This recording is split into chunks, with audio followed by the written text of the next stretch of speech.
Assalamualaikum warahmatullahi wabarakatuh. Saya Tiara Mulyaningsih Supriyadi bersama rekan-rekan saya yakni Sri Adinda Domil dan Windriani Anwar. Kami dari kelompok 3 akan mempresentasikan materi kami yang berjudul interaksi obat dan zat gizi pada anak. Langsung saja dengan materi pertama yakni penggunaan obat pada bayi dan anak. Penggunaan obat pada bayi dan anak harus dipertimbangkan secara khusus karena adanya perbedaan laju perkembangan atau pematangan organ yang juga mencakup fungsi organ tubuh dan sistem dalam tubuh, yaitu faktor farmakokinetika seperti absorpsi, distribusi, metabolisme, dan ekskresi obat. Perbedaan farmakodinamik ditemukan antara anak-anak dan orang dewasa.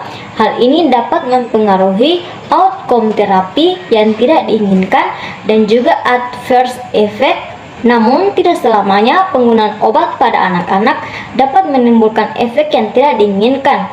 Contohnya, sekalipun pada penggunaan asam valproik pada anak-anak dapat menimbulkan hepatotoksik lebih tinggi dibanding pada orang dewasa, namun pada penggunaan isoniazid dan acetaminophen, efek hepatotoksisitasnya lebih rendah. Pengaruh formulasi pada efek makanan cairan dikosongkan dari perut lebih cepat dari makanan padat, karena dimensi partikel yang dapat melewati pilorus dapat membatasi pengosongan lambung.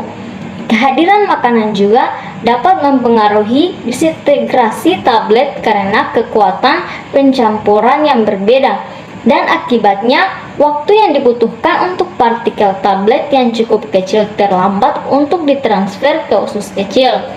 Pada pasien anak-anak, di mana obat-obatan lebih sering diberikan sebagai solusi, suspensi atau tablet yang dihancurkan secara tanpa persiapan, langkah disintegrasi ini telah dihapus. Oleh karena itu, efek makanan mungkin berbeda dengan yang diperkirakan dari penelitian orang dewasa, sehingga kewaspadaan ekstra perlu diperlukan.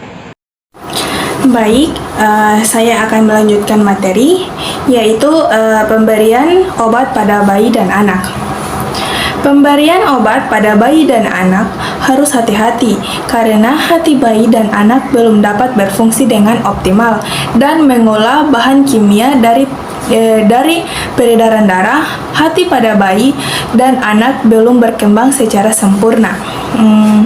Kadar obat dalam darah anak amat mudah terlampaui, dan untuk menghindari efek yang tidak diinginkan, obat perlu ditakar dengan tepat dan mematuhi dosis yang dianjurkan.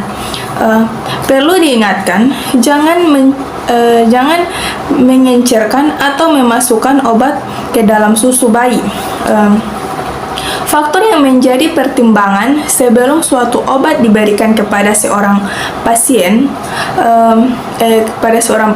atau anak, yang pertama itu rutin memberikan yang diinginkan, yang kedua usia anak, yang ketiga ketersediaan bentuk sediaan, yang keempat pengobatan lain yang sedang dijalankan, yang kelima kondisi penyakit, yang keenam yaitu penyuluhan dan kepatuhan. Kepatuhan anak terhadap pengobatan sangat terganggu pada orang tua atau pengasuh. Penyuluhan dengan melibatkan pasien anak dapat dilakukan pada pasien usia 8 sampai 10 tahun. Hal-hal yang dapat mempengaruhi keputusan yaitu yang pertama, formulasi atau rasa, yang kedua, penampilan obat, yang ketiga, kemudahan cara penggunaan, yang keempat, waktu pemberian obat atau berhubung dengan waktu tidur atau waktu sekolah, yang kelima, efek samping pada bayi dan anak.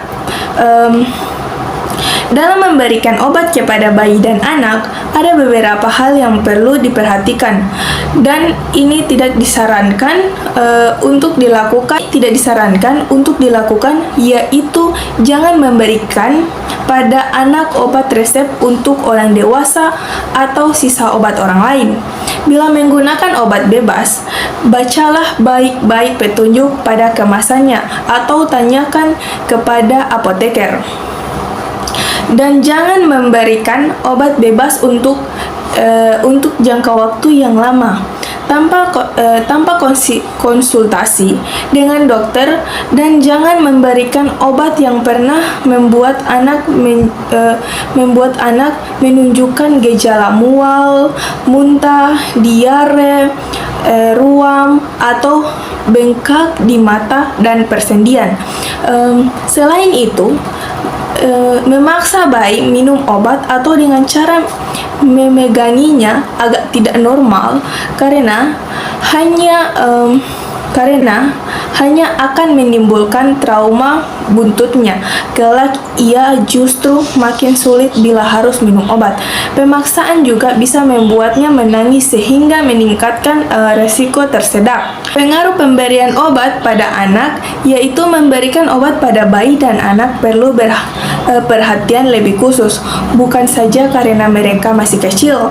Tubuh anak-anak juga memberikan reaksi berbeda terhadap obat yang diberikan, dan yang terpenting adalah beberapa obat dapat menimbulkan reaksi yang bisa berbahaya pada tubuh anak. Hal yang tidak terjadi lagi pada tubuh orang dewasa. Maka penting untuk selalu memberikan dosis tepat, tak kurang dan tak berlebihan pada anak. Selalu ikut aturan yang tertera pada kemasan, dan jika ada pertanyaan konsultasikanlah pada dokter.